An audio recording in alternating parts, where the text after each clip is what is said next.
How to transfer money using Chase QuickPay. To transfer money using Chase QuickPay, open up the Chase mobile banking application and log in using your online ID and your password. So enter your username and password and tap the sign in button to sign into your Chase mobile banking account.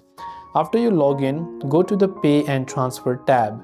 Then under Pay and Transfer, tap on Send Money with a Zelle from the options. Now you can add a new recipient by entering their US mobile phone number or email address or selecting an existing one. Then after that, you can enter the amount you wish to send, select the Chase account you want to send the money from, and review all the details and tap Review and Send to confirm the transfer.